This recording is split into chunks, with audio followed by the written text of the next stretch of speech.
পরিচিত এক হিন্দু বোনের প্রশ্ন, যে সন্তানটা মুসলিম বাবা মার ঘরে জন্ম হয় সে সাধারণত মুসলিম হিসেবে জীবন অতিবাহিত করে, আর যে সন্তান হিন্দু বাবা মার ঘরে জন্ম নেয় সে সনাতনী ধর্মে দীক্ষিত হয়।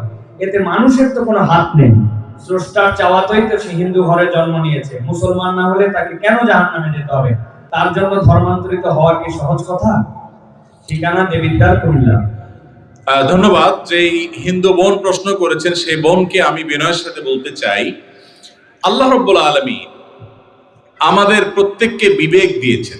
যাকে আল্লাহ বিবেক দেন নাই, যিনি মানসিকভাবে সুস্থ নন, সেই লোকটা এই জবাবদিহিতার আওতায় নাই। আল্লাহ যাকে সুস্থ বিবেক দিয়েছেন তাকে তার বিবেক সত্যের প্রতি অনুসন্ধান করার, সত্যের পথ খুঁজে বের করার শক্তি সামর্থ্য দিয়েছেন। এটা ঠিক যে মুসলিম পরিবারে জন্মগ্রহণ করার কারণে একজন শিশু একটা অ্যাডভান্টেজ পায় ইসলাম গ্রহণ করবার জন্য।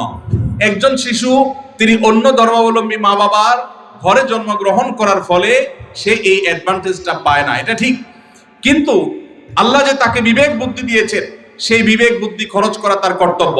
তার কাছে ইসলামের দাওয়াত যদি পৌঁছে থাকে, ইসলাম যে একমাত্র সত্য ধর্ম, সেই আহ্বান যদি পৌঁছে থাকে, আল্লাহ কোরআনে বলেছেন ইন্নাদ-দীনা ইনদাল্লাহিল ইসলাম, ইসলাম হলো আল্লাহর কাছে একমাত্র মনোনীত দিন। আল্লাহ বলেছেন ওমান ইয়াবতাগি গায়রাল ইসলামি দীনান ফালান ইউকবালা মিনহু, যে ব্যক্তি ইসলাম ছাড়া অন্য কোনো ধর্মকে দ্বীন হিসাবে গ্রহণ করবে সেটা আল্লাহর কাছে অ্যাকসেপ্ট হবে না। এই যে অ্যাকসেপ্টেড হবে না দিন ছাড়া, অন্য ইসলাম ছাড়া অন্য কোনো কিছু, এই দাওয়াত পৌঁছার পর তার দায়িত্ব হয় তার বিবেককে খরচ করা, এটা আসলেই সত্য দিন কিনা সেটা অনুসন্ধান করা। সে এতটুকু যদি না করে তাহলে সে তো আল্লাহর কাছে দায়ী হবে।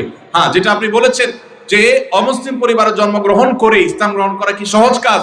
না, সহজ কাজ না, কঠিন কাজ। আর এই কঠিন কাজের জন্যই তো তার বিনিময় এত বেশি যে সে যত পাপ করেছে আল্লাহ তাআলা এই কঠিন কাজটা করার কারণে তার সব মাফ করে দিবে।